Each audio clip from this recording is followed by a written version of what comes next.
sound of running water at 3 a.m. That was the third consecutive night I'd been awakened by the sound of running water from the shower in my bathroom.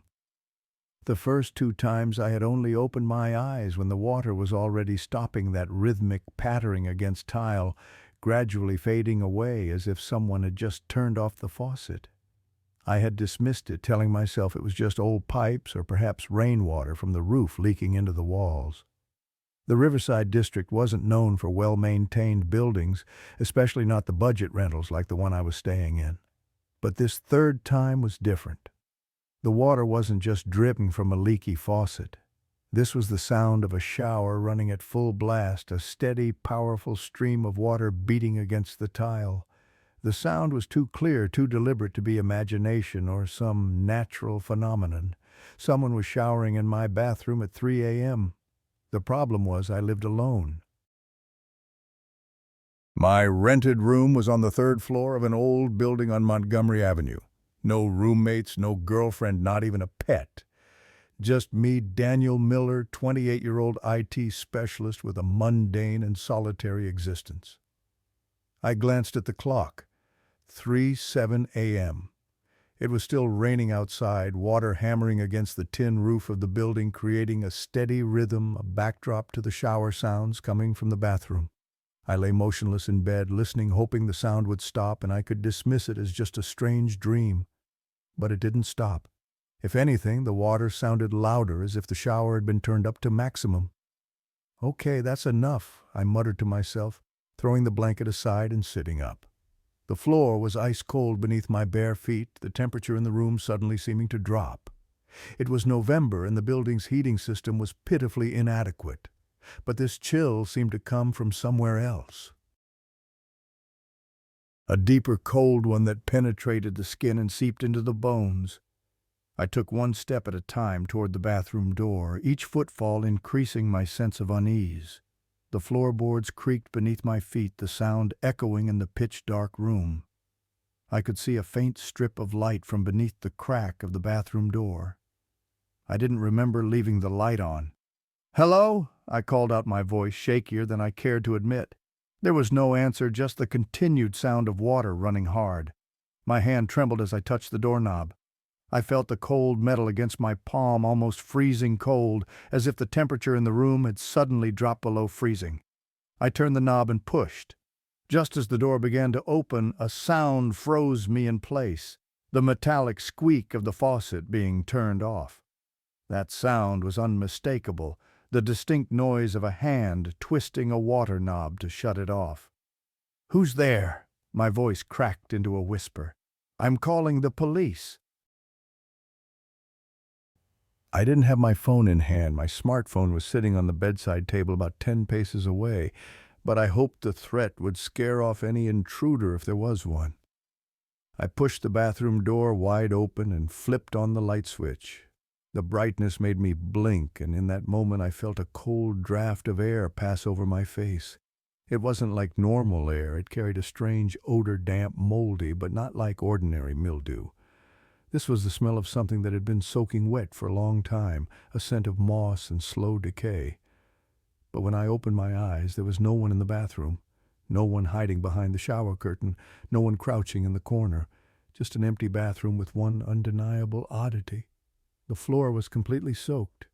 Water pooled in large puddles on the tile with splash marks up the walls and even on the ceiling. The shower curtain was wet and clinging to the sides of the tub. The bathtub had water droplets falling from it at regular intervals, creating a plinking sound in the silence. "Impossible," I mumbled, bending down to touch the water on the floor to confirm it was real. The water was ice cold under my fingertips. Not imagination. I touched the shower head. It was wet and cold, but no water was leaking from it. It had been firmly shut off. I stepped back out of the bathroom, unsure what to do next. I had lived here for 3 months without any issues. Tonight was the first time I'd actually investigated the noise. Could it be a plumbing issue? Perhaps water pressure building up in the pipes and suddenly bursting out? But that didn't explain the sound of the faucet being turned off. "The world is full of things we can't explain," my grandmother used to say. That doesn't make them any less real. I decided to report the issue to the landlady in the morning. Mrs. Winters, an elderly widow, owned the entire building and lived on the first floor. She wasn't the best landlord when it came to repairs, but a plumbing issue could damage her building, so perhaps she would care. I grabbed a few old towels to soak up the water on the floor, but after a while I realized there was too much. I'd need a dozen towels to dry it completely. I gave up, deciding the cleanup could wait until morning. I just wanted to get back to bed and get some sleep before I had to wake up for work. As I returned to the bedroom, I stopped in shock. There were wet marks on the floor, not made by me, as I had dried my feet before leaving the bathroom. These were wet footprints starting from the bathroom and leading straight to my bed. Cold sweat broke out on my back as I slowly followed the wet footprints. They weren't large, nor were they small, about the size of an average human foot. And they led to one side of my bed where the blankets and sheets were, soaking wet. I moved closer, heart pounding in my chest. My pillow had a damp depression in it, as if someone with wet hair had just lain down. The blanket was rumpled and damp on one side, as if a soaking wet body had just curled up in it. "Jesus Christ," I whispered, taking a few steps back. "What the hell is happening?" I touched my hair, completely dry. Touched my clothes, also dry, not me. Someone or something had been soaking wet in my bathroom and then lain on my bed. And it had just happened while I was in the bathroom. I spun around, scanning the room for signs of an intruder, but there was nowhere to hide. The room was too small, with only the bed, a small desk, and a closet with the door ajar, showing nothing inside but my clothes neatly hanging. I grabbed my phone, ready to call the police, but then paused. What would I tell them? That someone had showered in my bathroom and lain on my bed, but I didn't see them, and they seemed to have disappeared magically. They'd think I was crazy, or worse, making a prank call. I needed to see the intruder before calling the police. I needed proof. I decided to check the room one more time. I knelt down to look under the bed. Nothing but dust and an old pair of shoes. I checked the closet again, shuffling through the clothes to make sure no one was hiding there. I even checked the front door, still locked from the inside, safety bolt still engaged. How could someone have gotten into my room? And more importantly, how could they have left without a trace except for the wet marks? Then I saw it, the window. It was the only window in the room, looking out onto the street 3 floors below. It was open, a small crack, allowing the cold air and the sound of rain to seep in. I didn't remember opening the window. In fact, I was certain I had closed and locked it before going to bed. I always did, especially when it was raining. I approached the window, feeling the cold, damp air blow against my face. The rain was still falling steadily outside, drops beating against the eaves below the window, creating a steady rhythm. I looked out down to the wet street 3 floors below. There was no one, nothing but puddles reflecting the orange streetlights and a few cars parked along the curb. There couldn't be anyone climbing in through this window. It was too far from the ground, and there were no fire escapes or drain pipes to climb. Besides, the window was only cracked open slightly, not enough for a person to squeeze through. I closed the window and locked it tight to ensure no one could get in. As I turned back, I noticed another strange thing. The floor beneath the window was completely dry. If the window had been open while it was raining, there should have been at least a little water seeping in. But there was nothing, not a drop. Some things in this world don't follow the rules we think they should, my grandmother would say. That's what makes them dangerous.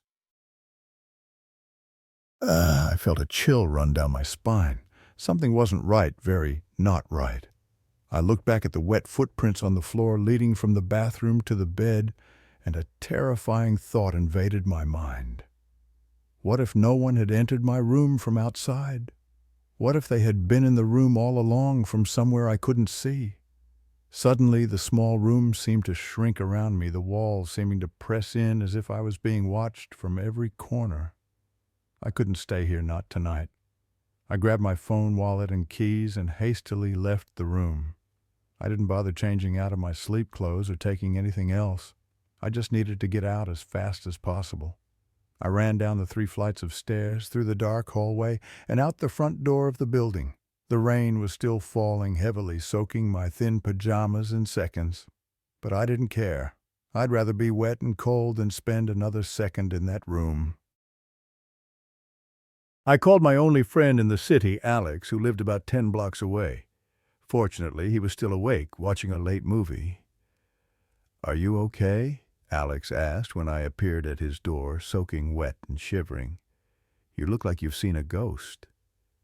"I don't know," I answered honestly, water dripping from my hair down my face. "Maybe I have." Alex lent me dry clothes and made me a hot cup of tea while I tried to explain what had happened. I knew the story sounded crazy. Even as I said it, I sounded like a madman or someone suffering from paranoia. "So to recap," Alex said after I finished, "you were awakened by the sound of running water in the bathroom, went to check, and found no one but the bathroom was soaking wet. Then you discovered wet footprints leading to the bed and evidence that someone had been lying on the bed with wet hair. And the window was open, though you're sure you'd closed it." "That's right." I nodded, knowing how ridiculous it sounded. "I know it sounds like I imagined it, but Alex, it was all real. The water on the floor, on the bed, the depression in the pillow. There's no way I could have created all that myself." "I'm not saying you imagined it," Alex said, his tone serious. "I believe you. It's weird, man. Could someone have broken into your apartment? They might have had a key or known how to pick the lock. But the door was still locked from the inside when I left," I pointed out. "And how could they disappear so quickly? There was nowhere to hide in that room." "What about the window? Maybe they climbed out. From the 3rd floor, there's no fire escape or drain pipe nearby. And if someone opened the window in the rain, there would have been water under it. But the floor was completely dry." Alex frowned, thinking. "Has there been anything strange happening before tonight? Sounds, watermarks, or anything unusual?" I was about to shake my head, but then remembered something. "Actually, yes. I had been awakened by the sound of running water 2 nights before that, too. But I thought it was just old pipes, so I didn't check." "2 nights?" Alex repeated, interested. At the same time, "Yeah, around 3 a.m. Do you know anything about the history of the building or your room? Has anyone died there?" "God, Alex," I shuddered. "Are you talking about ghosts?" "I don't know," he shrugged. "I'm just exploring all possibilities. If it wasn't an intruder and it wasn't your imagination, then what else could it be?" I didn't know how to answer. I had never believed in ghosts or the supernatural. I had always been a person of logic and science, believing in what could be seen and touched. But what happened tonight couldn't be explained by ordinary logic. "We fear what we don't understand," my grandmother would say. But sometimes that fear is there to protect us. "Maybe you could talk to Mrs. Winters," Alex suggested. "Maybe she knows something about the history of the room or previous tenants." "Perhaps," I nodded. "I'll talk to her in the morning, but I can't go back there tonight." "You can sleep on the couch," Alex said, patting my shoulder. "Not the most comfortable, but certainly better than sleeping with whatever is in your room." I didn't sleep much that night. Every time I closed my eyes, I saw the wet footprints, the depression in the pillow, and the mysteriously opened window. I tried to find a logical explanation, but found none. There was no way someone could enter and leave my room without leaving a trace except for those mysterious wet marks. The next morning, after 3 cups of coffee, I called my boss and asked for a day off. I needed to sort out the situation before I could focus on work. I thanked Alex for letting me stay the night, promised to update him, and left. I arrived at my building around 10 a.m. In daylight, it didn't seem as frightening as it had the night before. Sunlight filtered through the dirty windows, illuminating the dark hallway. I stopped in front of Mrs. Winters' apartment on the 1st floor and knocked. Mrs. Winters was a small woman about 70 years old, with white hair curled into tight ringlets. She always wore old sweaters and thick glasses, making her eyes look larger than they were for her face. She opened the door, squinting up at me. "Daniel, isn't it?" she asked, her voice thin and reedy. "Room 3B. "Yes, Mrs. Winters. I wanted to ask you a few questions about my room, if you don't mind." "Is there a problem? I told you boys not to call me unless it's an emergency." "I think this might be an emergency," I said, trying to keep my voice steady. "Something strange happened in my room last night." She frowned, then stepped aside, gesturing for me to enter. "Come in. I'll make you a cup of tea." Mrs. Winter's apartment was filled with old furniture and family photographs. The smell of dust and old perfume hung in the air. She led me to a small kitchen where a kettle was already boiling on the stove. "So what happened?" she asked, pouring hot water into 2 cups. I told her about the events of the previous night, trying not to omit any details.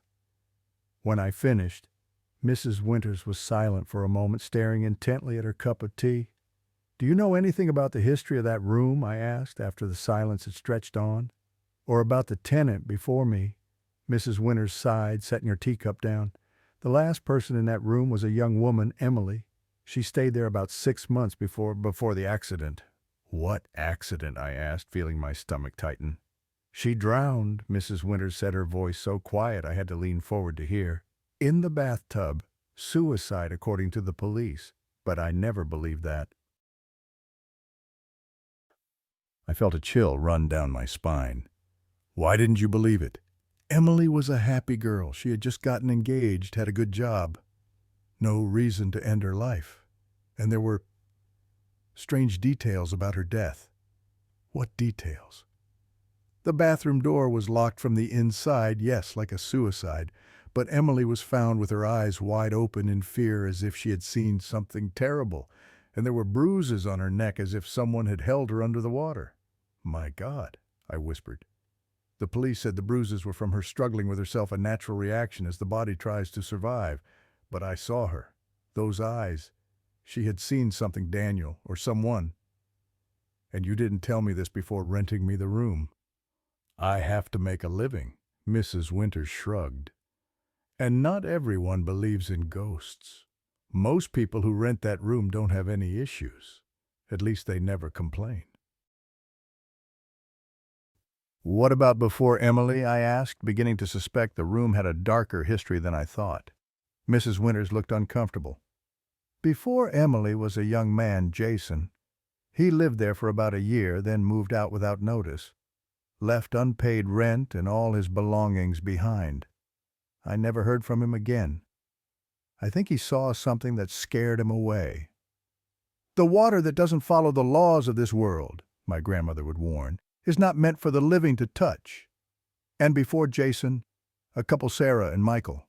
They argued a lot. Neighbors said they heard shouting and crashing from that room, usually in the middle of the night. One night Sarah left after a particularly bad fight. Michael stayed, at least for a while." "What do you mean?" "He was found dead in the bathroom, just like Emily, drowned in the bathtub. But this time the police called it an accident.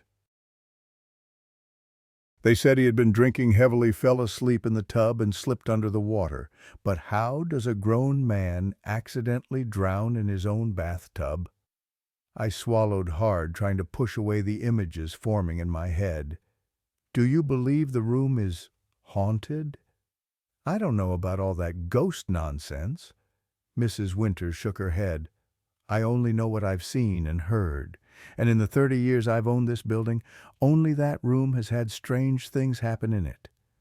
"Then why do you still rent it out?" "As I said, I have to make a living.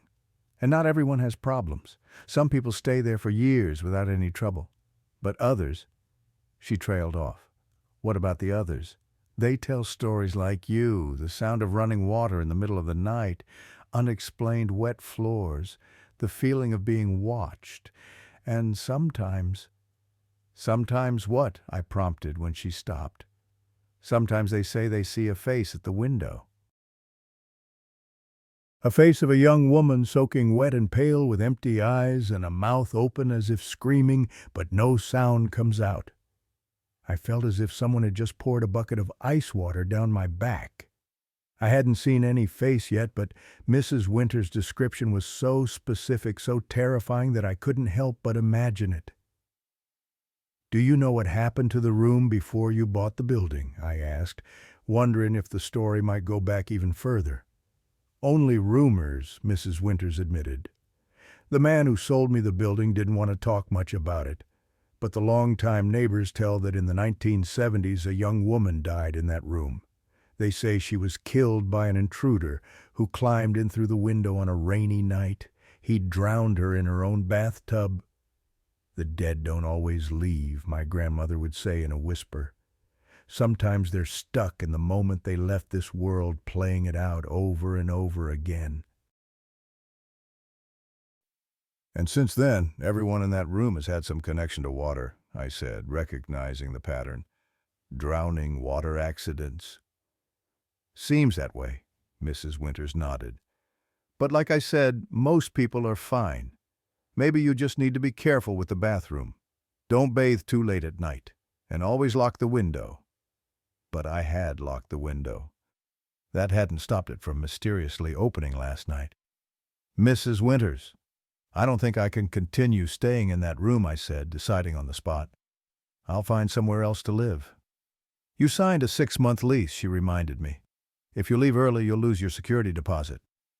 "I'm willing to accept that," I said. "But I need to go back to the room to get my belongings." "Of course," Mrs. Winters nodded. "But you might want to do that during daylight, and perhaps not alone." "I'll call my friend," I said, standing up. "Thank you for the information, belated as it was." "I'm sorry, Daniel. Mrs." Winters said, looking genuinely remorseful. "I should have told you. But few people believe in ghost stories these days. They laugh in my face when I tell them." "I didn't believe either," I admitted, "until last night." I left Mrs. Winters' apartment with a growing sense of dread. The story she had told me about Emily's drowning, about Jason's mysterious disappearance, about Michael's accident, had confirmed my worst fears. There was something wrong with that room, something that couldn't be explained away by logic or reason. I stood on the sidewalk outside the building, staring up at the 3rd floor where my window was clearly visible. In the daylight it looked so ordinary, just another window in an old brick building. No pale faces peering out, no ghostly hands clinging to the frame, just glass reflecting the mid-morning sun. But I knew what I had experienced last night. The running shower, the wet footprints, the damp impression on my bed, all of it had been real. And now I had learned that others had experienced similar phenomena, followed by death or disappearance. I pulled out my phone and called Alex, recounting what Mrs. Winters had told me. He listened silently until I finished. "So your room has a history," he said finally. "Multiple drownings, all in the same bathroom." "And the same pattern each time," I added. "Water running at night, wet footprints, strange sensations. Mrs. Winters said some tenants even saw a face at the window, a drowned woman's face." "Jesus," Alex muttered. "And she still rents out that room. That's almost criminal." "She claims not everyone has problems. Some people apparently live there for years without incident. But others drown in their bathtubs," Alex pointed out. Not exactly a selling point. "I need to get my stuff out of there," I said. "Today. I'm not spending another night in that room." "I'll help you," Alex offered without hesitation. "Meet you there in an hour. I have a meeting I can't skip, but after that I'm all yours." I thanked him and ended the call. With an hour to kill, I decided to dig deeper into the history of the building. I walked to the local library, a small brick building a few blocks away. The librarian, an older woman with salt and pepper hair and glasses, looked up as I entered. "Can I help you find something?" she asked. "I'm researching local history," I replied. "Specifically about a building on Montgomery Avenue, number 1408. Do you have any newspaper archives or local history books I could look through?" She nodded, leading me to a back room where several microfilm machines were set up alongside filing cabinets filled with local records. The Riverside Chronicle archives go back to 1,950 inches, she explained, showing me how to operate the machine. And these cabinets contain property records, police reports that have been made public, that sort of thing. Feel free to look through whatever you need. I thanked her and got to work. Starting with the newspaper archives, I searched for any mentions of deaths or incidents at 1408 Montgomery Avenue. It didn't take long to find something. The first article was dated June 17, 1973, with the headline, "Young Woman Murdered in Riverside Apartment." The victim was identified as Rebecca Wells, 22, found drowned in her bathtub in apartment 3B at 1408 Montgomery Avenue. The article described it as a brutal killing, noting that the bathroom door had been locked from the inside, but the window was open, suggesting the killer might have entered and exited that way despite the third-floor location. A photo accompanied the article, a young woman with long dark hair and a bright smile. Rebecca Wells, a nursing student who had moved to the city just 6 months prior. The police had no suspects, the article said, and were baffled by how someone could have accessed the third-floor window without a ladder or fire escape. I continued searching, finding more articles over the years, all following the same pattern: mysterious drownings or water-related deaths in room 3B. Just as Mrs. Winters had said, there was Michael Turner in 1984, found drowned in his bathtub after his girlfriend left him. Police ruled it an accidental drowning, possibly alcohol-related. Then came Eliza Chen in 1993, a graduate student who was found drowned in what was officially classified as a suicide. Jason Ramirez in 2005, who disappeared without a trace, leaving all his belongings behind. The last tenant before Emily was Kevin Walsh in 2015, who reported strange water-related phenomena to police before being found drowned in his bathtub. All in the same room, all involving water, all defying logical explanation. But the original death, Rebecca Wells in 1973, stood out. The details matched the story Mrs. Winters had mentioned: a young woman killed by an intruder who supposedly entered through the window on a rainy night. The beginning of the pattern. I searched for more information about Rebecca, specifically finding a follow-up article dated 2 months after her death. The case remained unsolved, but the article mentioned an interview with Rebecca's roommate who had moved out just weeks before the murder. According to her, Rebecca had complained about strange occurrences in the apartment: the shower turning on by itself in the middle of the night, wet footprints appearing on the bathroom floor, and most disturbing of all, the sensation of being watched while she bathed. "She told me she felt like there was someone else in the bathroom with her," the roommate was quoted as saying. "Someone she couldn't see. That's why I moved out. I couldn't take it anymore. I thought she was just being paranoid, but now..." The article ended there, leaving me with more questions than answers. If Rebecca had experienced the same phenomena before her death, then who or what had killed her? And if her experiences matched mine, what did that mean for me? I checked my watch and realized I'd been researching for nearly an hour. Alex would be arriving soon. I quickly photographed the most relevant articles with my phone and headed back to the apartment building. Alex was waiting outside when I arrived, leaning against his car with a concerned expression. "Find anything interesting?" he asked as I approached.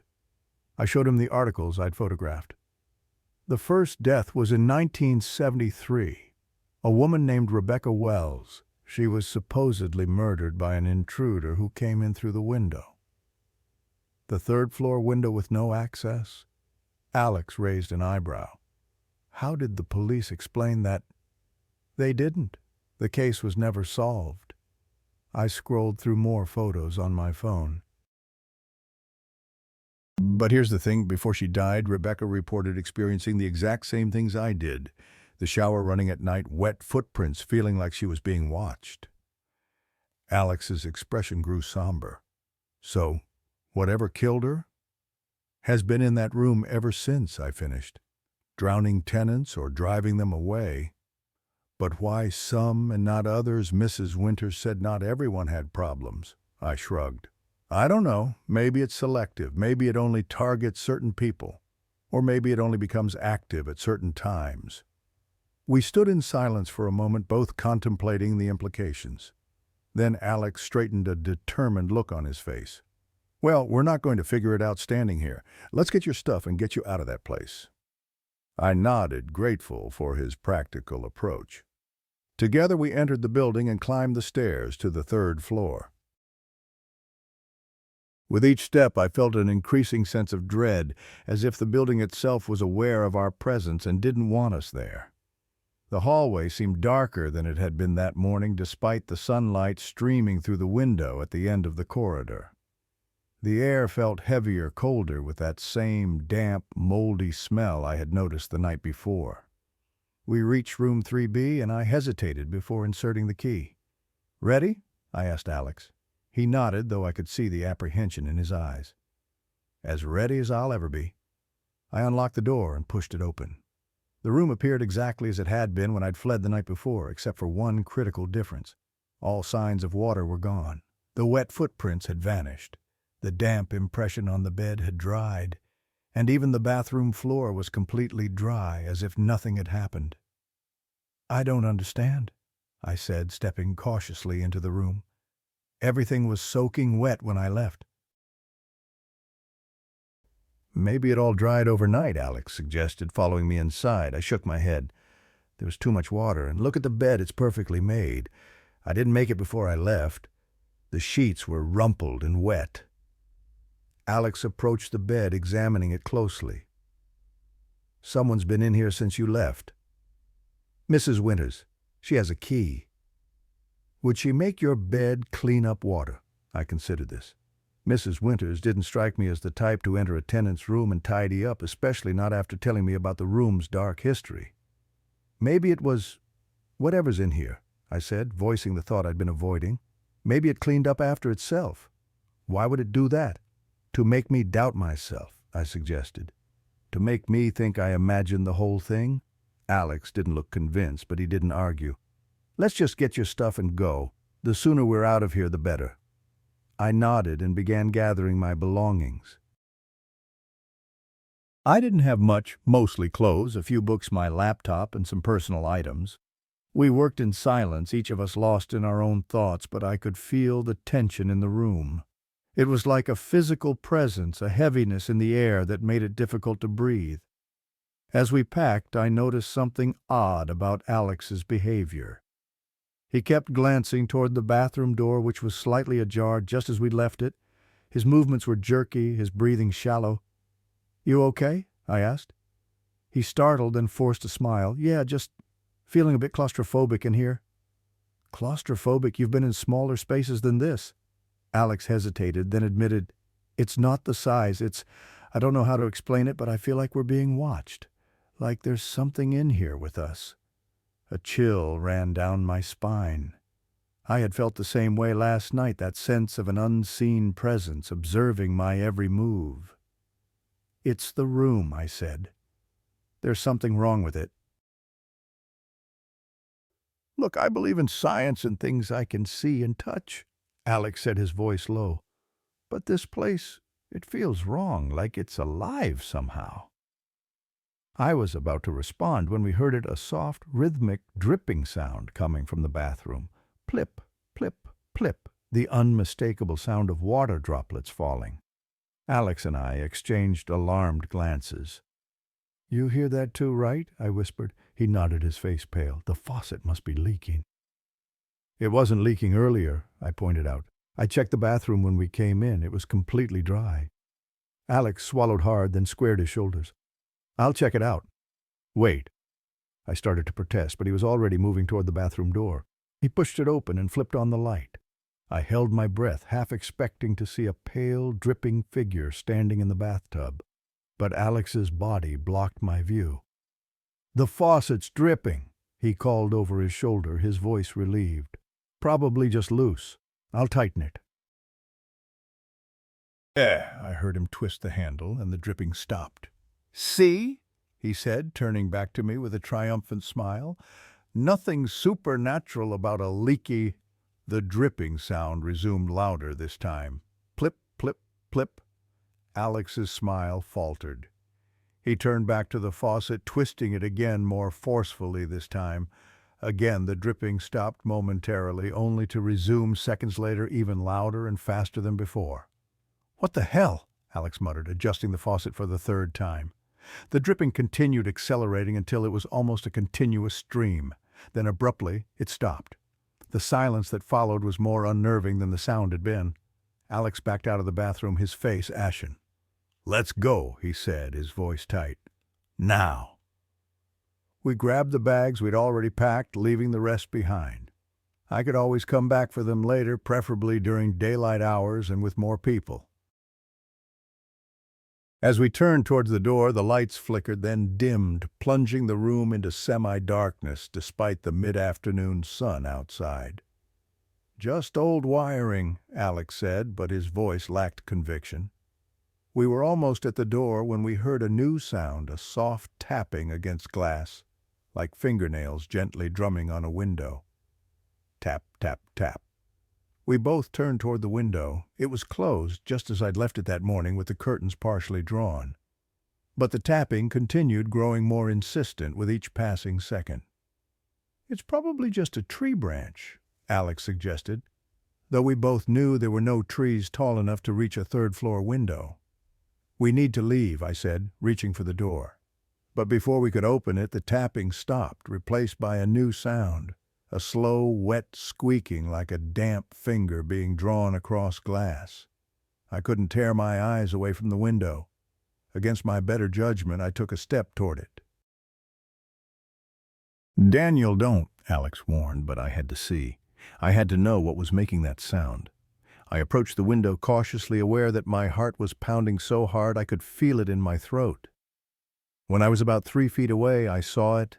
A handprint forming on the inside of the glass, as if someone with a wet palm had pressed against it. The condensation outlined 5 fingers in a palm with perfect clarity, but there was no one there. No hand pressing against the glass, no person standing at the window. The handprint had appeared on its own, materializing out of thin air. "Oh my God," I whispered, backing away. "Alex, do you see that?" He nodded, his eyes wide with fear. "How is that possible?" As we watched, more handprints began to appear, small and delicate like a woman's hands. They materialized all over the window, some sliding downward, leaving wet streaks on the glass, others remaining fixed as if someone was desperately trying to cling to the surface. "We need to go," Alex said again, his voice breaking. "Right now." This time I didn't argue. We turned and rushed to the door, but as I reached for the handle, it suddenly felt ice cold, so cold it burned my palm. I jerked my hand back with a cry of pain. "What's wrong?" Alex demanded. "The handle, it's freezing." Alex reached for it himself, then hissed and pulled back. Jesus, it's like touching dry ice. We stood there, trapped between the door we couldn't touch and the window covered in spectral handprints. The room had grown significantly colder, our breath now visible as small clouds of condensation. The lights continued to flicker, casting eerie shadows that seemed to move independently of any light source. "The bathroom," I suggested, desperate for any escape route. "We can lock ourselves in until whatever this is stops." But even as I said it, I knew it was a terrible idea. The bathroom was where most of the deaths had occurred. If anything, it was the epicenter of the supernatural activity. Alex seemed to realize this too. "No way," he said firmly. "Not the bathroom." A new sound caught our attention, the soft patter of water droplets hitting the floor. We turned to see wet footprints forming on the hardwood, starting from the bathroom door and moving across the room. But unlike the night before, these weren't heading toward the bed. They were coming straight toward us. "What do we do?" I whispered, pressing my back against the door. Alex didn't answer. His eyes were fixed on the approaching footprints, his face a mask of terror. The wet marks continued to form one after another, drawing closer with each passing second. They were small, delicate, a woman's feet, walking with slow, deliberate steps. When they were about 5 feet away from us, they stopped.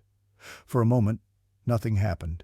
Then the temperature plummeted even further, and our breath came out in thick white plumes. "Daniel," Alex said, his voice a barely audible whisper, "don't move." I followed his gaze and saw what had captured his attention. In the space above the wet footprints, the air had begun to shimmer like heat waves rising from pavement on a hot summer day. But this wasn't heat. It was cold, so cold that it was distorting the very air around it. As we watched, the distortion began to take shape. First, a vague outline of a human figure. Then more details emerged, the curve of shoulders, the slender form of a woman's body, all transparent but unmistakably present. And finally the face began to form pale, with dark hollows, where the eyes should be, and long wet hair that seemed to float in an invisible current. "Rebecca," I breathed, recognizing her from the newspaper photo, though this spectral version was a nightmarish distortion of the smiling young woman I'd seen.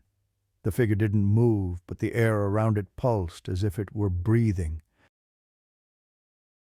Or perhaps it was my own terror making the world throb in time with my racing heart. "What do you want?" Alex asked, his voice shaking. The figure remained still, but the room responded.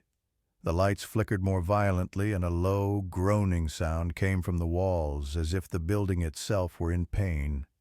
The handprints on the window began to slide downward, leaving streaks like tears on the glass. "I think we need to try the door again," I said, turning to face it. "Whatever happens, we can't stay in here." Alex nodded, and we both reached for our jackets, wrapping the fabric around our hands for protection. I grasped the doorknob through my jacket sleeve, wincing at the cold that seeped through even this barrier, and turned. To our immense relief, the door opened. We stumbled out into the hallway, slamming the door behind us. The oppressive atmosphere immediately lifted, the temperature returning to normal, the sense of being watched dissipating like smoke. We stood there for a moment, breathing hard, neither of us speaking. Then Alex broke the silence. "What the hell was that?" I shook my head, still trying to process what we'd seen. "I don't know. A ghost? Rebecca's ghost? But why now? Why you?" Alex ran a hand through his hair, visibly shaken. "You said Mrs. Winters claimed some tenants never had any problems. What makes you different?" It was a good question, one I hadn't considered. What was it about me that had attracted the attention of whatever haunted that room? Or was it just random chance, a matter of being in the wrong place at the wrong time? "Maybe it's cyclical," I suggested. "Maybe it becomes active every few years, then goes dormant again. Or maybe it's been waiting," Alex said, his voice low. "Building strength, or, I don't know, whatever ghosts do." We decided to leave the rest of my belongings for now. What I'd already packed would be enough to get by for a few days, and I could always buy replacements for anything essential I'd left behind. The important thing was to get as far away from that room as possible. As we descended the stairs, I realized I needed to inform Mrs. Winters of my decision to move out immediately. Despite what we'd just experienced, I still felt an obligation to follow the proper procedures. "I'll meet you at the car," I told Alex. "I need to talk to Mrs. Winters first." Alex looked hesitant. "You sure you want to do that alone after what we just saw?" "It's broad daylight and her apartment is on the ground floor, far from room 3B, I reasoned. "I'll be fine. This will only take a minute." Reluctantly, Alex agreed, taking my bags to his car while I knocked on Mrs. Winters' door. She answered after a moment, peering at me through her thick glasses. "Daniel," she said, not sounding surprised to see me. "I take it you're leaving?" "Yes," I confirmed. "Immediately. I've experienced, well, let's just say I've seen enough to know I can't stay in that room." Mrs. Winters nodded, a resigned expression on her face. "I understand. You saw her, didn't you, Rebecca?" I hesitated, then nodded. "Yes, I think I did. Or something that looks like her." "Mrs. Winters, why didn't you warn me about this before I moved in? People have died in that room." "Not everyone," she insisted. "Some tenants live there for years without incident. I can't afford to leave the room vacant indefinitely because of, rumors and superstitions. These aren't just rumors, I said, anger rising in my voice. I saw her. My friend saw her. We both saw the handprints, the footprints, felt the cold. That's not superstition, that's real.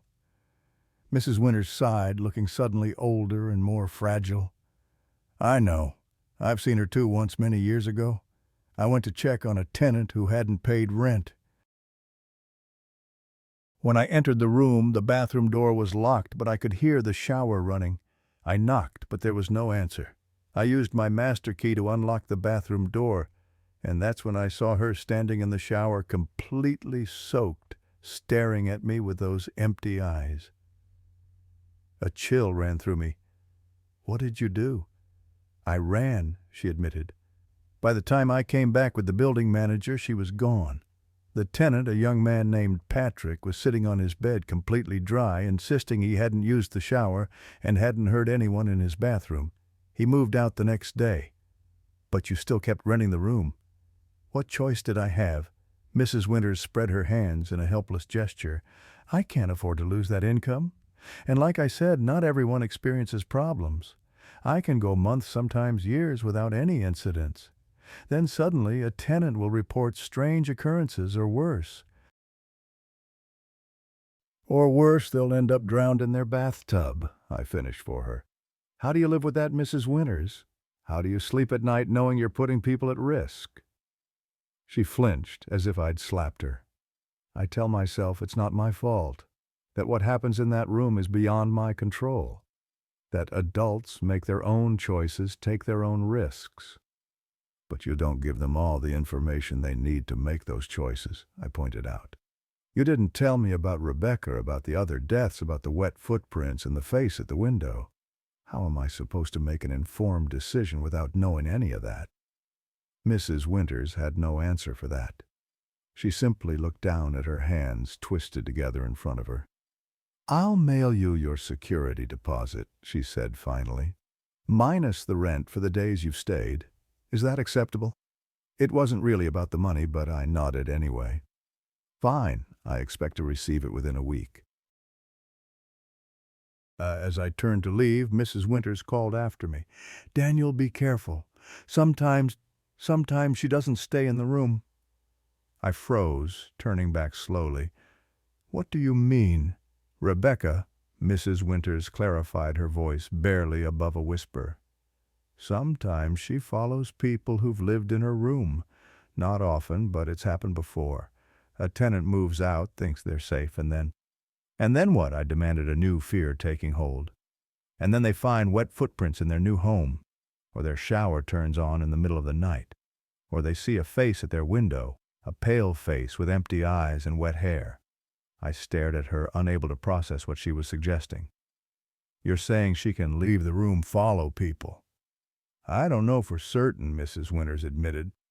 It's just something I've heard from former tenants. Most of them are fine, never experience anything after they leave. But a few claim she followed them. And one or two... She trailed off, unwilling or unable to finish the thought. One or two what, Mrs. Winters? One or two were found drowned, she said finally. In their new homes far from Montgomery Avenue, but in their bathtubs just like the others. I felt as if all the air had been sucked from my lungs. The idea that this entity, this ghost or whatever it was, could follow me, could find me even after I'd left the building was almost too terrifying to contemplate. How do I stop it? I asked, my voice hoarse. How do I make sure it doesn't follow me? Mrs. Winters shook her head sadly. I don't know. I'm not sure anyone does. With that less than reassuring answer, I left, joining Alex at his car. He could see from my expression that something was wrong. What did she say? He asked as I climbed into the passenger seat. I relayed Mrs. Winters' warning about Rebecca potentially following tenants to new locations. Alex's face paled as I spoke. You think that's possible? He asked when I finished. I don't know what to think anymore, I admitted. A day ago, I would have said ghosts don't exist, period. Now I've seen one with my own eyes. If Rebecca can manifest in that room, who's to say she can't manifest elsewhere? But there has to be a connection, right? Some link between her and that specific location. That's how hauntings work, at least according to the movies. Yeah, in movies, I agreed. But we're not in a movie, Alex. We're dealing with something real, something that doesn't necessarily follow the rules we expect it to. Alex started the car, pulling away from the curb. Where to, my place? I hesitated, remembering Mrs. Winter's words. If Rebecca could follow me, I didn't want to lead her to Alex's apartment, potentially putting my friend in danger. No, I should get a hotel, I decided. Somewhere temporary while I look for a new place. You sure the couch is yours as long as you need it? I'm sure, I insisted. I appreciate the offer, but I need some space to process everything that's happened. Alex looked skeptical, but didn't argue. There's a decent hotel on Westfield Avenue, not too expensive. Want me to drop you there? I nodded, and we drove in silence for a while, each lost in our own thoughts. The events in room 3B had shaken us both, challenging our understanding of reality in ways we weren't prepared to handle. As we approached the hotel, Alex finally spoke again. What are you going to do now about Rebecca, I mean? I don't know, I admitted. Try to learn more about her, I guess. Find out why she's haunting that room, what she wants. Maybe there's a way to, I don't know, help her move on or something. Like in the movies, Alex raised an eyebrow. Yeah, like in the movies, I conceded with a weak smile. Got any better ideas? He didn't, and we both knew it. We were adrift in uncharted waters, dealing with phenomena beyond our understanding or experience. Alex pulled up to the hotel entrance. Call me if you need anything day or night, he said as I gathered my bags. And Daniel, be careful. I will, I promised, though I wasn't sure what being careful meant in this context. How does one protect oneself against a ghost? I checked into the hotel, a modest establishment with clean but unremarkable rooms. As the clerk handed me the keycard, I couldn't help asking, has anyone ever reported anything strange in this hotel? Unexplained noises, water running by itself, that sort of thing? The clerk gave me an odd look. No, sir, we're a quiet establishment. Is there a specific concern you have? No, just curious, I said quickly, taking the keycard. Thanks for your help. The room was on the 4th floor, a basic single with a queen bed desk, TV, and attached bathroom. I set my bags down and immediately checked the bathroom, half expecting to find wet footprints or a running shower. To my relief, it was dry and empty, the white tiles gleaming under the fluorescent lights. I returned to the bedroom and sat on the edge of the bed, suddenly exhausted. The adrenaline that had carried me through the day was fading, leaving me drained and sluggish. I hadn't slept well at Alex's the night before, and the stress of everything I'd experienced was taking its toll. Despite my fatigue, I knew sleep wouldn't come easily. Every time I closed my eyes, I saw Rebecca's spectral form, the hollow eyes staring at me, the wet hair floating around her pale face. And I kept hearing Mrs. Winter's warning, sometimes she doesn't stay in the room. I decided to take a shower, hoping the hot water would ease some of the tension in my muscles. As I stood under the spray, I couldn't help glancing nervously at the bathroom door, half expecting to see a figure watching me through the glass. But there was nothing, just steam rising from the hot water and fogging the mirror. After my shower, I felt marginally better, though still on edge. I lay on the bed, staring at the ceiling, trying to make sense of everything that had happened. What was Rebecca? A ghost, certainly, but why was she haunting that specific room? What did she want from the tenants who lived there? Why had some died while others remained untouched? There were too many questions and not enough answers. I reached for my phone, intending to search for information about ghosts and hauntings, when a notification caught my eye. It was an email from an address I didn't recognize, rebecca.wells1973@gmail.com. My blood ran cold. The email had no subject line. With trembling fingers, I opened it, both dreading and needing to see its contents. The message contained a single sentence. There are visitors who never knock before entering. As I stared at those words, a soft sound reached my ears, the unmistakable patter of water droplets hitting tile.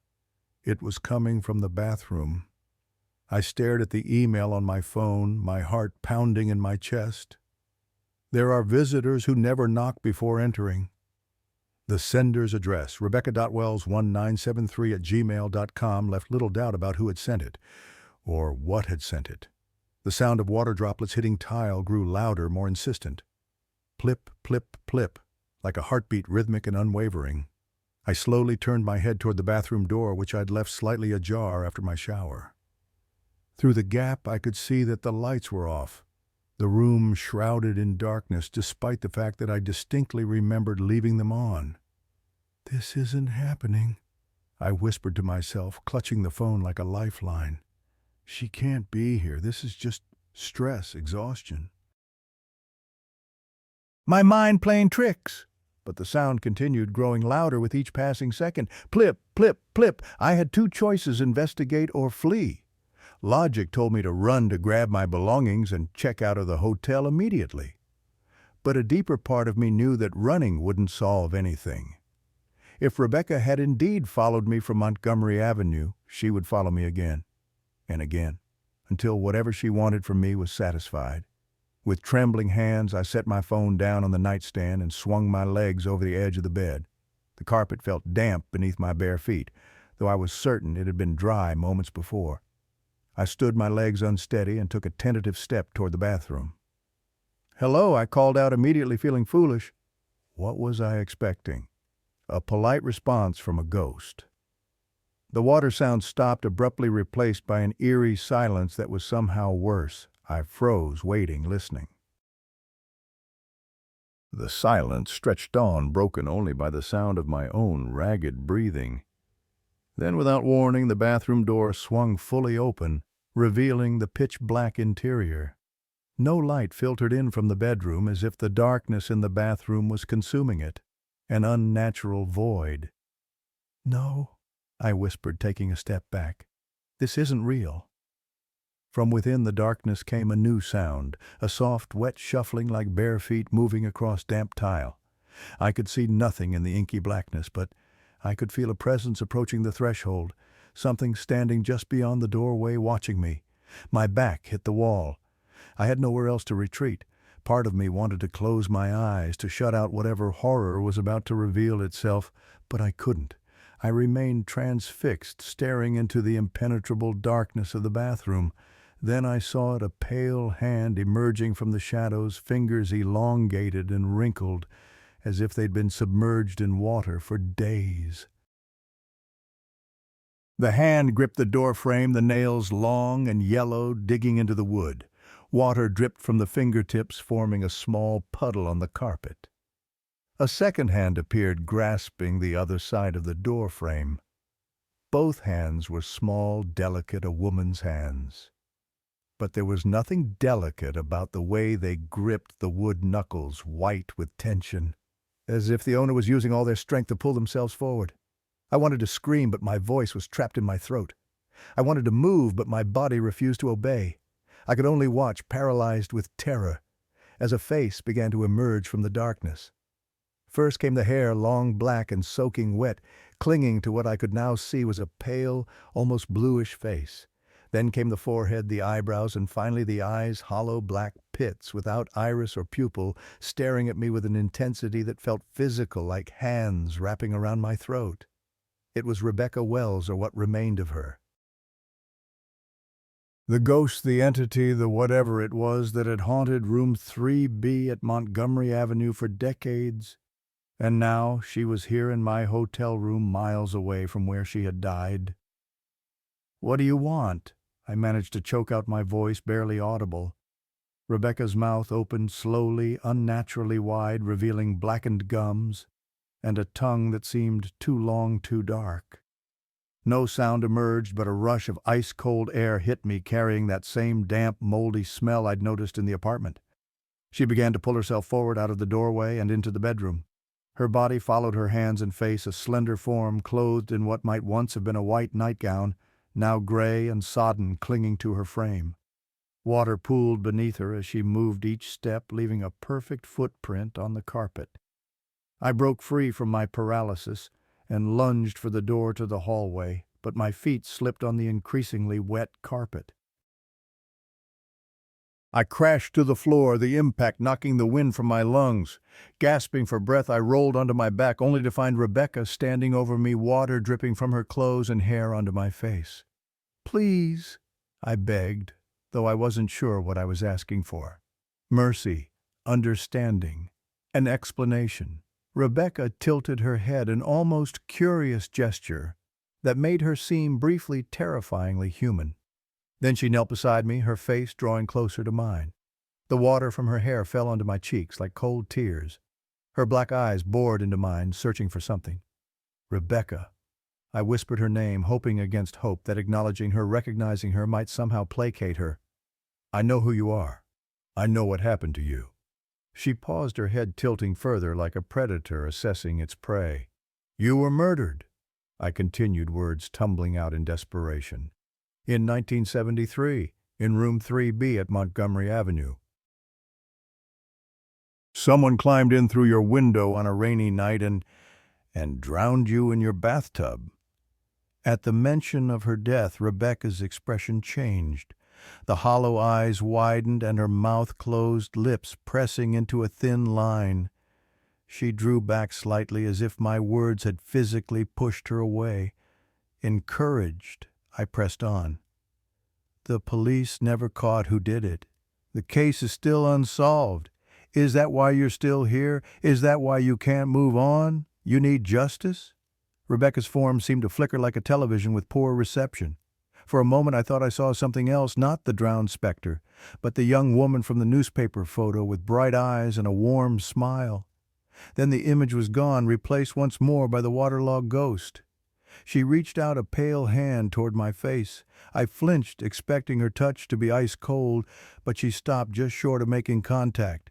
Instead, she pointed to her throat, making a choking gesture.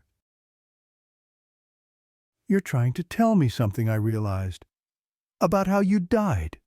Rebecca nodded, the movement sending droplets of water flying from her hair. "Your throat," I said, watching her gestures. "Someone strangled you." She shook her head and repeated the motion more emphatically this time. Then she mimed pushing something down, holding it under water. "They held you under," I interpreted. "In the bathtub. They drowned you." Another nod, more vigorous this time. "But why show me? Why haunt that room all these years? Why follow me here?" Rebecca's form flickered again, and suddenly she was standing by the window, staring out at the night. I cautiously got to my feet, keeping my distance, but watching her closely. The water that had soaked the carpet was receding, being absorbed back into her form, as if she was drawing it into herself. She turned to face me, and I was struck by how solid she appeared now. Less like a transparent ghost and more like a woman made of water and shadow, with definition and depth. She raised her hand and pointed at me, then at herself, then made a gesture like two people walking together. "You want me to come with you?" I guessed a new fear taking hold. "Back to the apartment." Rebecca nodded, then pointed to her eyes, then to the window, then made a sweeping gesture that encompassed the entire room. I struggled to interpret her charades. "You saw something from the window in your room." Another nod, more excited this time. She pointed to her eyes again, then mimed looking out a window, then made a stabbing motion with her hand, followed by the drowning gesture from earlier. Understanding dawned. "You saw who killed you. From your window you witnessed something, and they came for you that night. They drowned you to keep you quiet." Rebecca's form solidified even further, the black eyes gaining a hint of brown, the pale blue skin taking on a more natural tone. She nodded emphatically, pointing to me and then to her eyes again. "And you want me to see what you saw," I concluded. "You want me to go back to that room, to look out that window, to understand what happened to you." She nodded once more, a look of desperate hope crossing her features. For a moment I saw clearly the woman she had been, young, vibrant, cut down before her time by violence. Not a malevolent spirit, but a victim seeking justice, or at least understanding. "Why me?" I asked. "Why not any of the other tenants over the years?" Rebecca gestured to the window again, then to her eyes, then to me. The message was clear enough. I had seen her. I had acknowledged her. Perhaps most importantly, I hadn't run away, at least not permanently. I had sought answers, had tried to understand her story. "Okay," I said, making a decision that part of me knew was insane. "I'll go back. I'll look out the window, but you have to promise not to hurt me. And after this, you have to leave me alone. Deal?" Rebecca's form seemed to brighten the darkness surrounding her, receding slightly. She nodded solemnly, then pointed to the door, an unmistakable, "Let's go." I glanced at my watch, 11:47 p.m. Not an ideal time for a return visit to a haunted apartment, but I doubted Rebecca would wait until morning. And perhaps the timing was important. Perhaps what she wanted me to see could only be observed at night. I pulled on my shoes and jacket, then grabbed my phone and the hotel keycard. As I moved toward the door, Rebecca glided beside me, her feet barely touching the carpet. Up close, I could see that her solidity was an illusion. There was a translucency to her, like looking at a reflection in dark water. "I'll need to call Alex," I told her, not sure why I felt the need to explain myself to a ghost. "I don't have a car, and I'm not walking all the way back to Montgomery Avenue at this hour." Rebecca's expression darkened, and she shook her head violently. "No, Alex," I interpreted. "Why not? He's my friend. He helped me earlier. He saw you too." She pointed to herself, then to me, then held up two fingers. "Just us two," I nodded. "But how am I supposed to get there?" Rebecca pointed to my phone, then made a gesture like she was holding a steering wheel. "You want me to call a cab, an Uber?" She nodded, then glanced anxiously at the door, clearly impatient to leave. I sighed, but complied, ordering a ride on my phone. The app showed a driver about 5 minutes away. I turned to Rebecca, wondering how this was going to work. "Can other people see you?" I asked. "Will the driver see you in the car with me?" Rebecca shook her head, then made a gesture like she was fading away, her hands becoming less distinct before my eyes. "You can become invisible, or less visible anyway." A nod, followed by another impatient glance at the door. All right," I muttered, gathering my courage. "Let's go." I opened the door and stepped into the hallway, half expecting Rebecca to vanish or remain behind. But she followed her form indeed, becoming less distinct, more transparent as we moved through the brightly lit corridor toward the elevator. In the elevator, Rebecca stood in the corner, barely visible, just a slight shimmer in the air like heat waves rising from pavement on a hot day. By the time we reached the lobby, she was almost completely invisible, though I could still sense her presence beside me, a pocket of cold air that moved as she moved. The night clerk glanced up as I crossed the lobby, but showed no sign of noticing anything unusual. I nodded to him and stepped outside to wait for my ride. The night air was cool and damp, a light mist falling from the overcast sky. Perfect ghost weather, I thought grimly. My phone buzzed, the driver was arriving. A white sedan pulled up to the curb, and I got in the back seat, aware of the invisible presence sliding in beside me. "Montgomery Avenue, right?" the driver confirmed, glancing at me in the rearview mirror. "Yes, 1408 Montgomery," I replied, trying to sound casual, as if it were perfectly normal to return to a haunted apartment in the middle of the night. The driver, a middle-aged man with a salt and pepper beard, gave me a curious look. "Heading home late or just beginning your night?" "Just need to pick up something I forgot." I lied, not meeting his eyes. He seemed satisfied with this explanation and pulled away from the curb. The ride was silent except for the soft jazz playing on the radio. Beside me, Rebecca's presence fluctuated, sometimes feeling solid and cold, other times barely perceptible. I wondered if maintaining this semi-invisible state was difficult for her, requiring concentration or energy that occasionally flagged. As we approached Montgomery Avenue, a strange tension filled the car. The radio began to crackle with static, the jazz music fading in and out. The driver frowned, adjusting the dial. "Weird," he muttered. "Signal's usually strong in this area." I said nothing, but I could feel Rebecca growing more agitated beside me. The temperature in the car dropped noticeably, and the windows began to fog up from the inside. "Damn climate control," the driver complained, increasing the defrost setting. "Sorry about this." We turned onto Montgomery Avenue, and the car's electrical system went haywire. The headlights flickered, the radio cycled rapidly through stations, and the dashboard display glitched numbers and letters, scrambling like a digital seizure.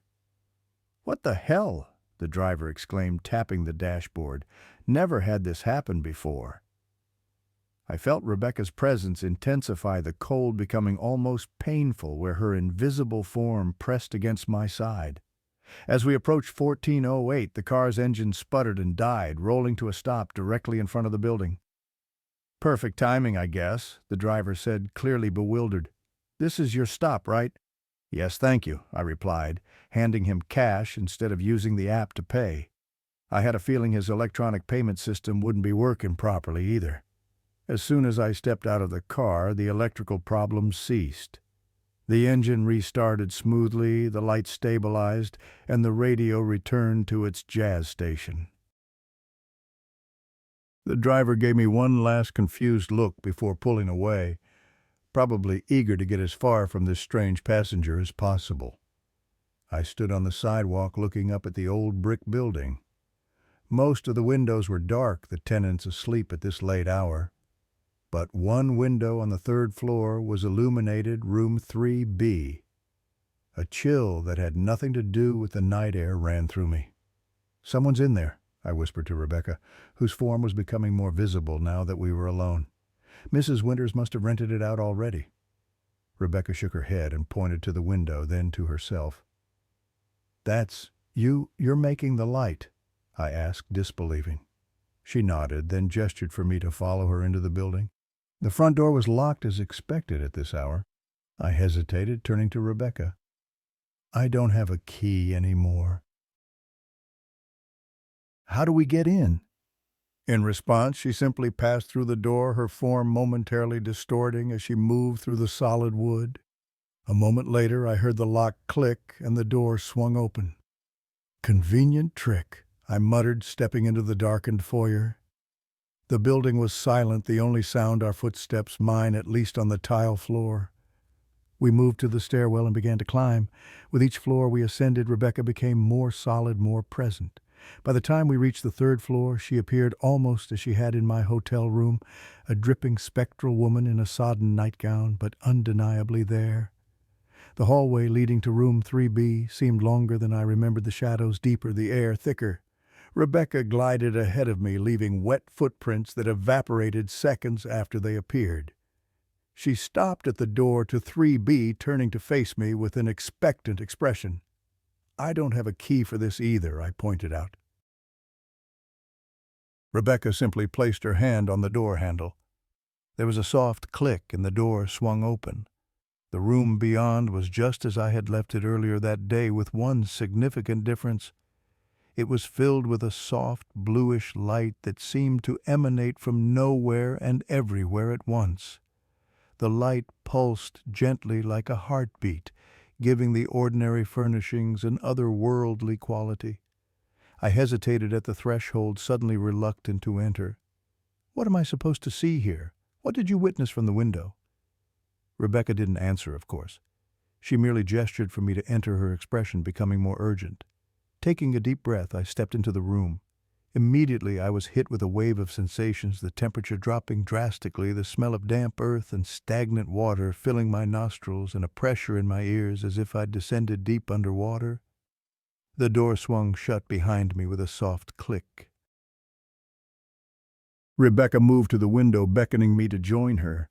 As I approached, I noticed that the view outside was not of modern-day Montgomery Avenue. Instead of streetlights and parked cars, I saw gas lamps and cobblestone streets. The few vehicles visible were boxy, old-fashioned models from the early 1970s.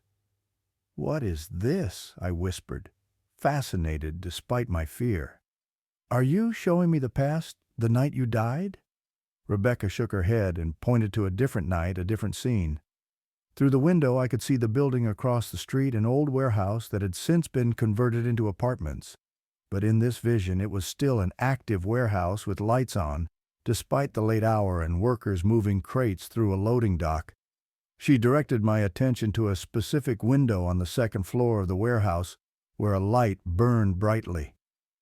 As I watched, two silhouettes appeared, men engaged in what appeared to be a heated argument. One raised his hands in a placating gesture while the other jabbed a finger aggressively. "You saw an argument," I said, "the night before you died, from across the street." Rebecca nodded, then held a finger to her lips, instructing me to watch carefully. The argument intensified. The aggressive man suddenly produced what looked like a gun, pointing it at the other. There was a flash of light that I assumed was a gunshot, though I heard no sound. The second man crumpled to the floor, disappearing from view. "You witnessed a murder," I breathed, understanding dawning. "From this window, you saw someone kill a man in the warehouse across the street." Rebecca nodded emphatically, then pointed to the first man, the killer, who was now pacing agitatedly beside the fallen body. I squinted, trying to make out details. "Did you know him? Could you identify him?" Another nod, followed by a series of gestures I couldn't interpret. "I don't understand," I admitted. "Who was he? Why was his identity important?" Rebecca made a frustrated sound, the first noise I'd heard from her, a wet, gurgling sigh. She moved to the desk in the corner of the room, her hands hovering over an invisible pen and paper, mimicking writing. "You wrote it down," I guessed. "You kept a record of what you saw." She nodded vigorously, then pointed to the floor, making a digging motion. "It's buried hidden under the floorboards." Another nod, followed by an urgent gesture toward the center of the room. I moved to where she indicated, kneeling on the hardwood floor. "Here under here." Rebecca knelt beside me, pointing to a specific plank that, now that I looked closely, was slightly different from the others, a shade darker, the grain pattern not quite matching. "How do I get it up?" I asked, running my fingers along the edges of the plank. "I don't have any tools." In response, Rebecca placed her pale hand on the wood. The plank trembled, then lifted slightly at one end, enough for me to get my fingers underneath and pull it free. Beneath was a small cavity, and nestled within it a plastic bag containing what appeared to be a notebook, wrapped in a faded plastic bag. I reached in and carefully extracted it, surprised by how well preserved it was after nearly 50 years. The notebook was small, with a blue cover, faded almost to white. I opened it carefully, finding pages filled with neat feminine handwriting. The first entries were mundane shopping lists, phone numbers, brief diary entries about everyday life. But then I reached an entry dated June 14, 1973, 3 days before Rebecca's murder. "I saw something tonight that I shouldn't have," the entry began. "From my window I witnessed what I believe was a murder in the warehouse across the street. A man shot another man during what looked like an argument. The killer was someone I recognized, Detective James Sullivan from the local precinct. He's been in the news recently for solving the Parkside murders. I don't know what to do. Should I report what I saw? Would anyone believe me? Would they even investigate one of their own? I need to think about this carefully." The next entry, dated June 16th, described Rebecca's decision to come forward. "I called the station today and asked to speak with Captain Reynolds. I didn't say what it was about, just that I had information regarding a serious crime. I have an appointment tomorrow morning at 9:00. I'm nervous but determined to do the right thing. I can't live with myself knowing what I saw and staying silent." There was no entry for June 17th, the day she died. "Sullivan killed you?" I said, looking up at Rebecca's spectral form. "He must have found out you were planning to report him. He came here that night, climbed in through the window somehow, and drowned you in your bathtub to silence you." Rebecca nodded, a look of vindication crossing her features. She reached out and touched the notebook, her fingers leaving damp marks on the pages.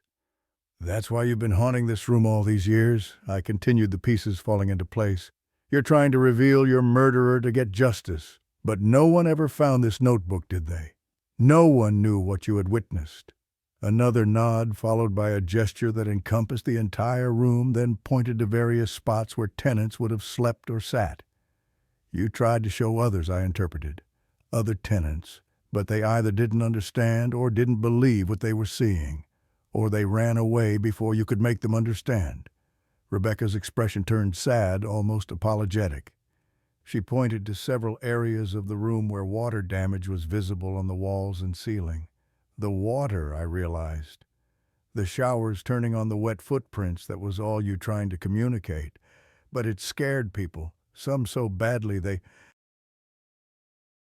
What, drowned themselves, or did you... She shook her head vehemently, making a protective gesture with her hands.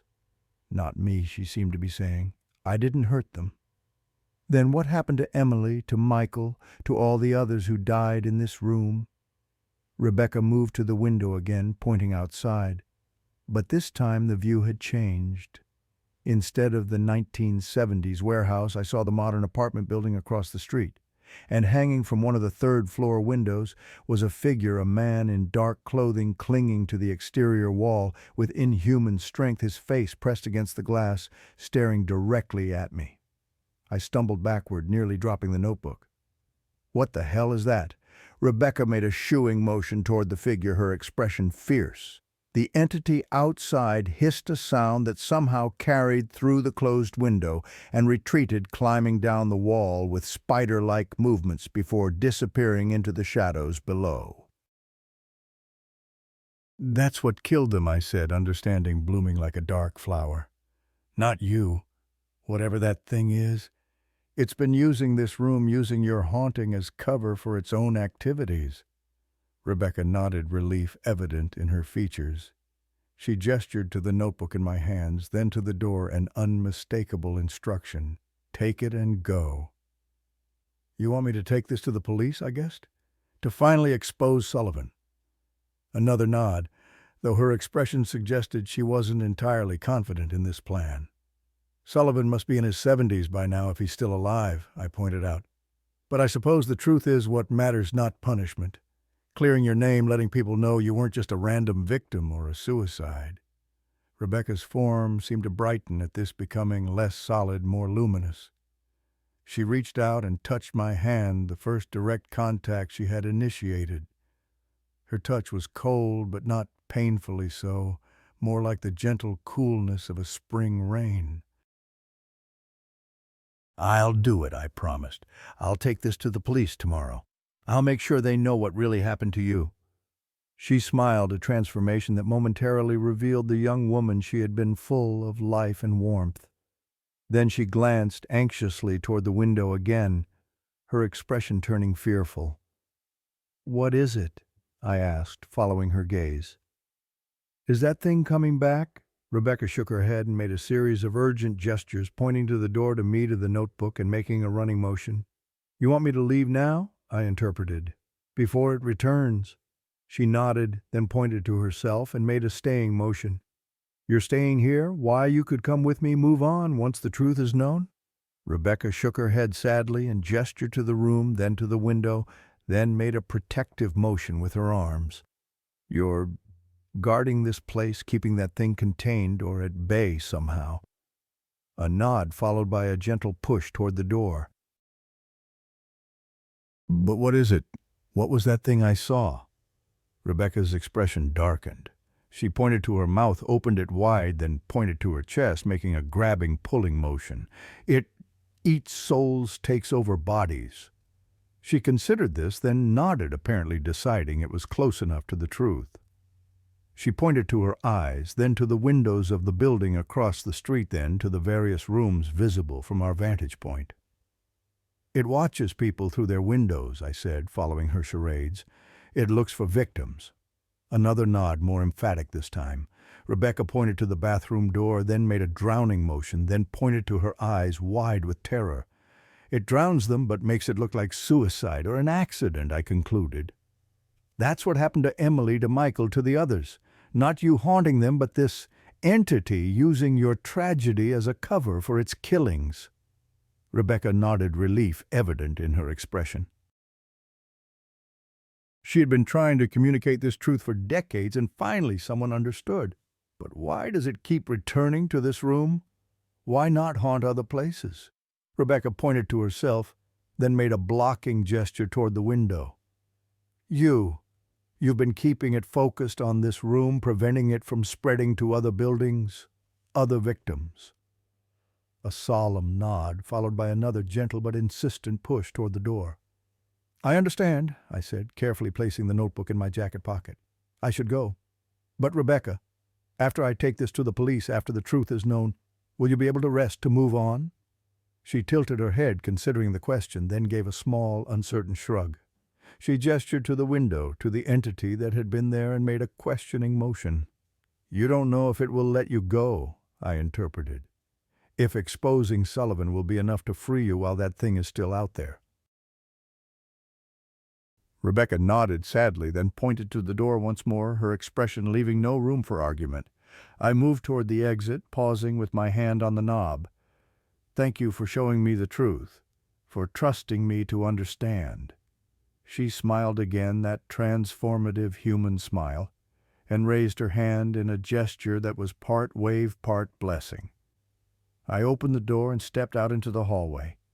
The moment the door closed behind me, I heard a sound from within the room, a high, keening wail that raised the hair on the back of my neck. It was followed by a chorus of similar cries, seemingly coming from every direction at once. Other apartments, other windows. I ran, taking the stairs 2 at a time, the notebook clutched tightly in my hand. The cries followed me, growing louder, more desperate. As I burst out of the building onto the street, I looked up and froze in horror at what I saw. In every window of the building across the street, pale faces were pressed against the glass, mouths open in silent screams, hands splayed as if trying to break through an invisible barrier. And behind each one, shadowy figures loomed, their features indistinct, except for their eyes glowing pinpricks of malevolent light in the darkness. They weren't trying to get in. They were already inside, inhabiting human hosts, looking for their next victims. The cries I'd heard weren't coming from the entities. They were the trapped souls of those already possessed, warning others of their fate. Rebecca hadn't just been haunting room 3B. She'd been guarding it, using her spectral presence to keep these predatory entities focused on one location, preventing them from spreading unchecked throughout the city. Her death had been tragic, unjust, but in death she had become a sentinel, a protector. As I stood there frozen in realization, my phone rang. It was Alex. Daniel, his voice was tense, fearful.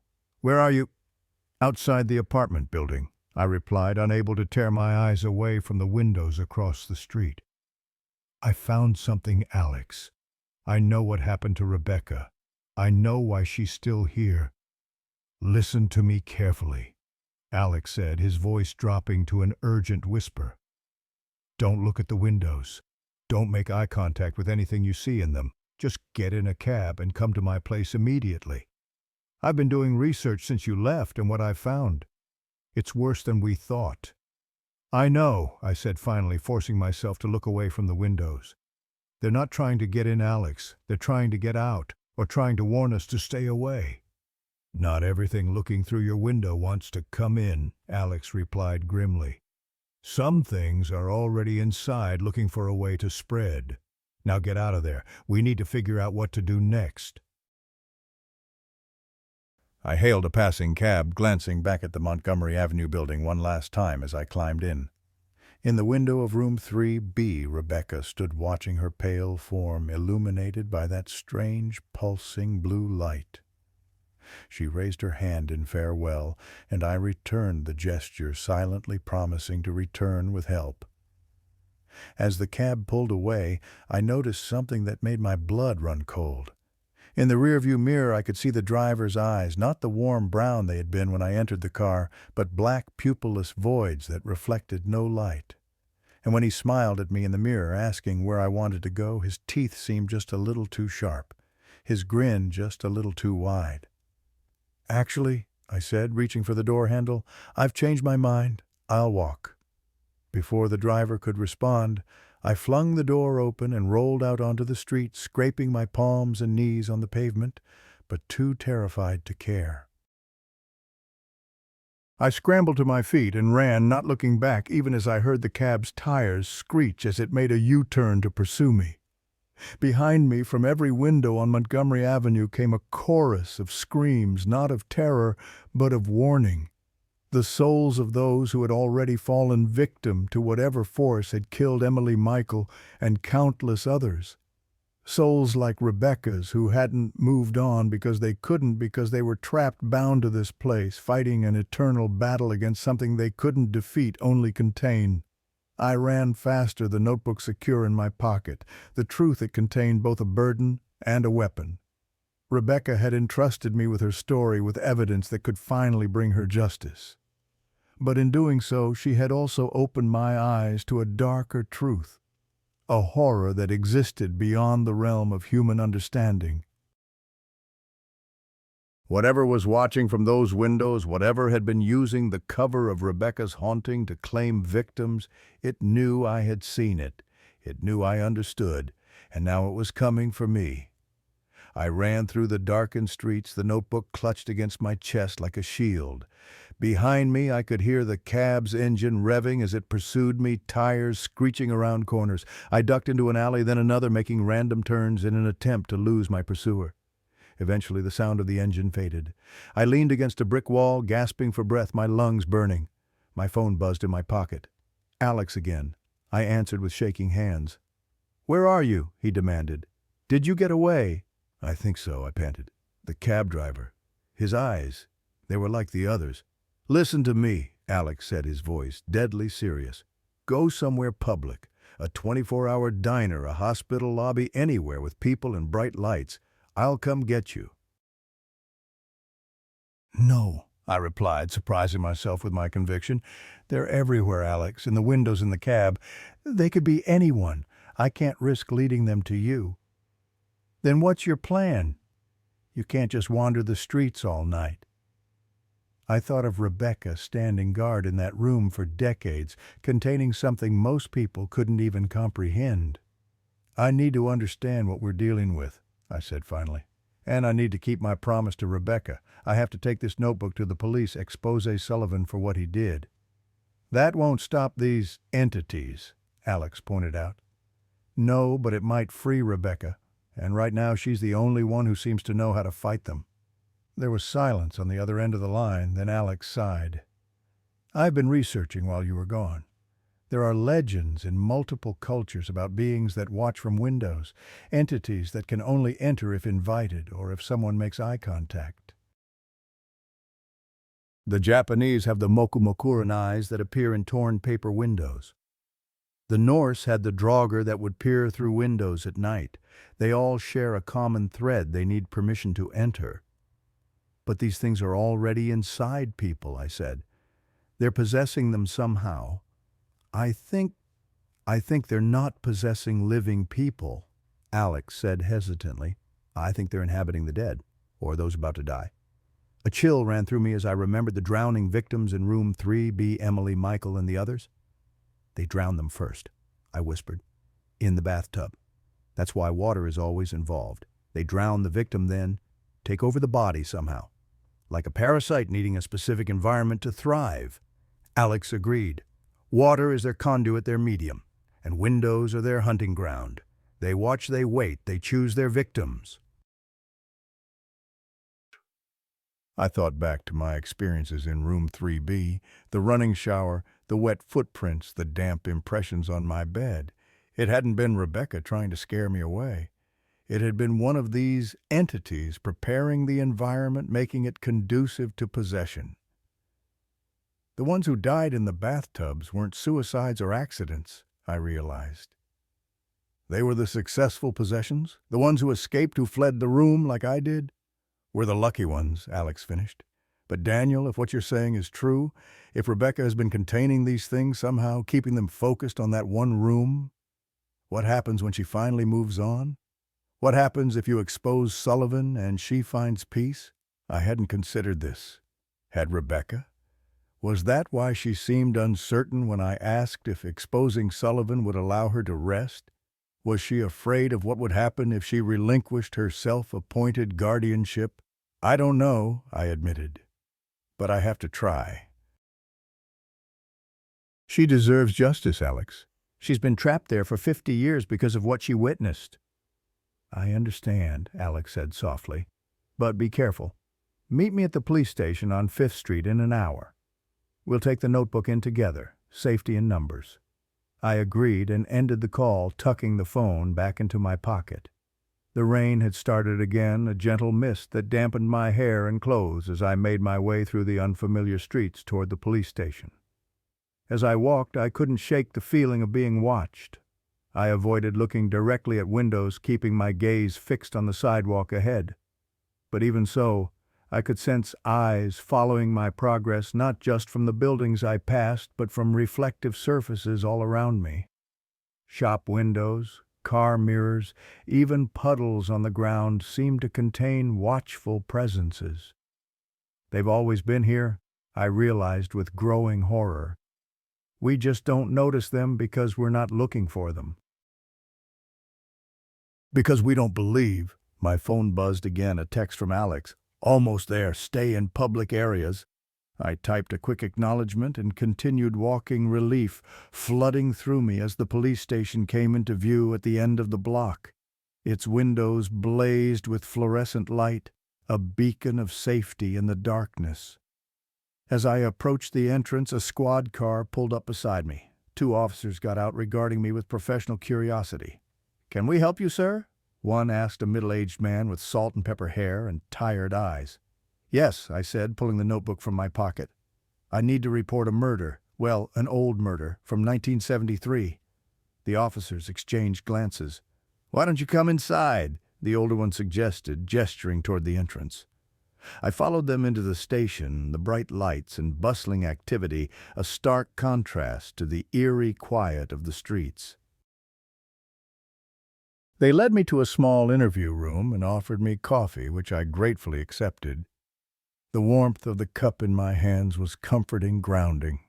"Now," the older officer said, settling into a chair across from me, "tell us about this 1973 murder." I took a deep breath and began my story, starting with moving into room 3, B, the strange occurrences, my research into Rebecca Wells, and finally the discovery of her notebook. I placed it on the table between us, careful not to mention the spectral Rebecca or the window-watching entities. Those details would only undermine my credibility.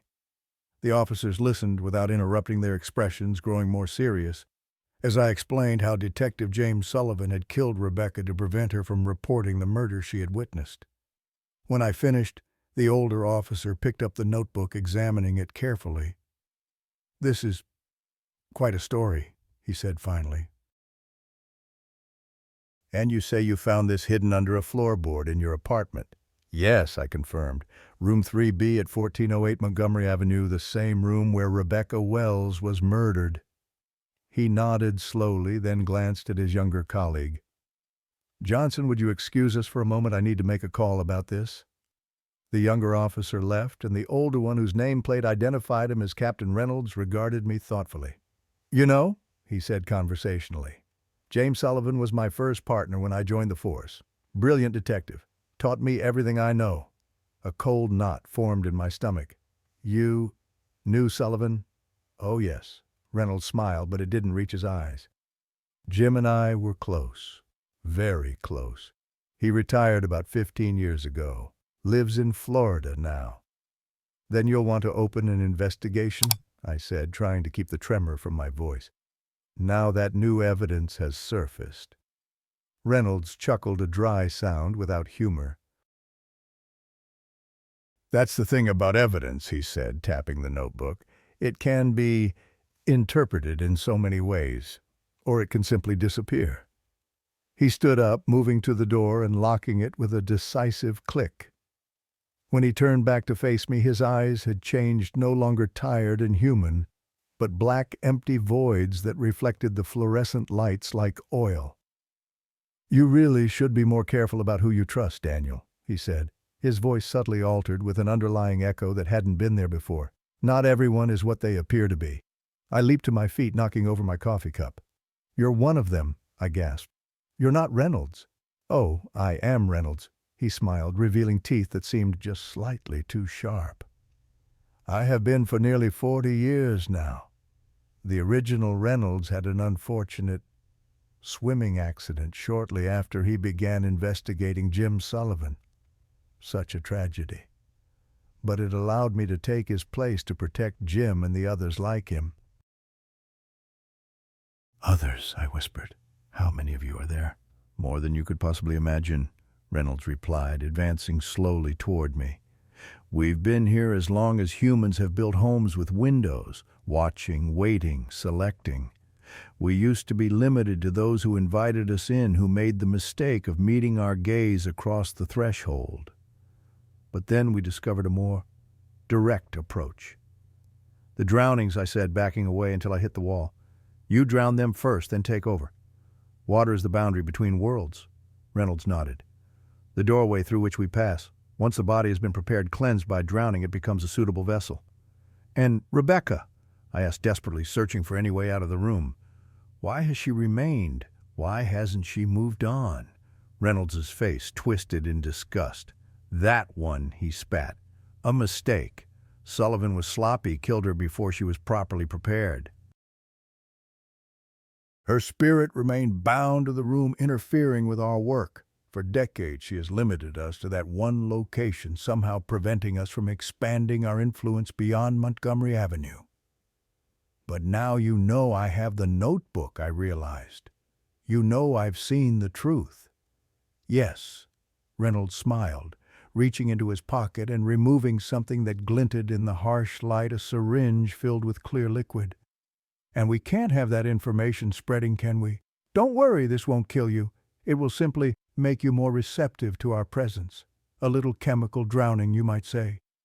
I lunged for the door, but Reynolds was faster, grabbing my arm with inhuman strength.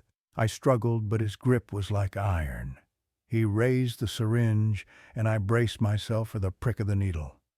Suddenly there was a knock at the door. "Captain Alex Miller is here, says he has an appointment with you and Mr. Fuller." Reynolds froze, his black eyes narrowing. "Tell him to wait," he called, his voice returning to its human timbre. "He's quite insistent, sir. Says it's regarding the 1973 Wells case." Reynolds hesitated, clearly torn between dealing with me immediately and handling this new complication. Finally, he lowered the syringe, tucking it back into his pocket. "This isn't over," he whispered, his voice once again carrying that unnatural echo. "We see you now, Daniel Fuller. We know you. And windows are everywhere." He released me and moved to the door, composing himself before unlocking it. Alex stood in the hallway, flanked by two uniformed officers I hadn't seen before. Mr. Miller Reynolds greeted him with a perfectly normal smile. "I was just interviewing your friend about his unusual discovery." "Actually," Alex said, his voice steady, despite the fear I could see in his eyes, "I've brought some additional evidence. Historical photos of Detective Sullivan that place him near the warehouse on the night of the murder Rebecca witnessed. The Historical Society had them in their archives." Reynolds' smile became fixed. "How thorough of you. Why don't you both wait here while I make some calls about this case?" He walked away, his posture rigid, while the officers remained in the doorway. Alex slipped into the room, closing the door behind him. "Are you okay?" he whispered urgently. "You look terrified." "Reynolds is one of them," I hissed back. "He was going to inject me with something, prepare me for possession. We need to get out of here, Alex, now, and we need to take the notebook with us." Alex's eyes widened, but he nodded quickly, grabbing the notebook from the table and stuffing it inside his jacket. "I've got a car waiting outside, if we move fast." The lights flickered, then went out completely, plunging the room into darkness. Emergency lights came on seconds later, bathing everything in an eerie red glow. From outside the room came shouts and the sound of running feet. "Fire alarm," Alex said, sniffing the air. "Do you smell smoke?" I didn't, but I recognized an opportunity when I saw one. We slipped out of the interview room into the chaos of the main precinct where officers and civilian staff were heading for the exits. We joined the flow emerging onto the street moments later. Alex grabbed my arm, pulling me toward a waiting car. "My colleague," he explained as we climbed in. I told him to wait for my signal or come in if anything seemed off. As we pulled away from the curb, I glanced back at the police station.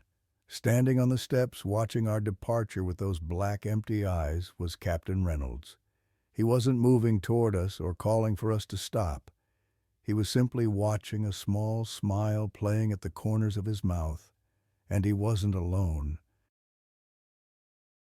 All around him, other officers and civilians had paused in the evacuation, turning to stare at our departing car. All of them with the same black eyes, the same knowing smiles.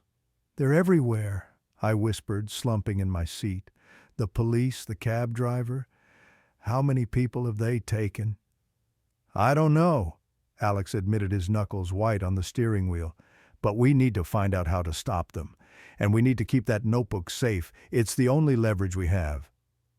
I nodded, thinking of Rebecca standing her lonely vigil in room 3B, holding the line against a horror she barely understood.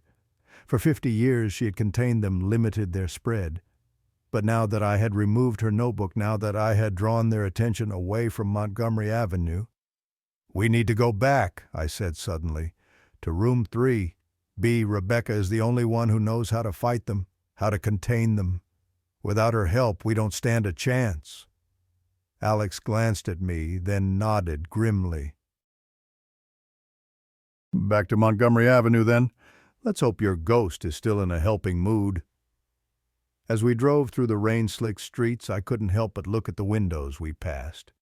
Each one a potential hunting ground for the entities, each one possibly concealing watchful, hungry eyes. And I thought of my hotel room with its large bathroom window overlooking the city and the shower I had so carelessly used upon arrival. "You know the old saying," Alex said quietly, following my gaze to the darkened windows lining the street. "The eyes are the windows to the soul." I think we've been getting it backward all these years. It's not our eyes that are windows, it's the windows that are eyes. Eyes for something that has been watching us all along, waiting for an invitation to come inside. I shivered, remembering Rebecca's warning gesture, her attempt to convey the true nature of the threat. Not everything that watches from windows wants to come in. Sometimes they're already inside, looking for a way to spread. As we approached Montgomery Avenue, the rain intensified, drumming on the roof of the car like impatient fingers. And in every droplet that streaked down the windshield, I imagined I could see a tiny reflection of those black, empty eyes, watching, waiting for their chance to claim another vessel. The true horror wasn't that room 3B was haunted. The true horror was that it had been protecting us all along.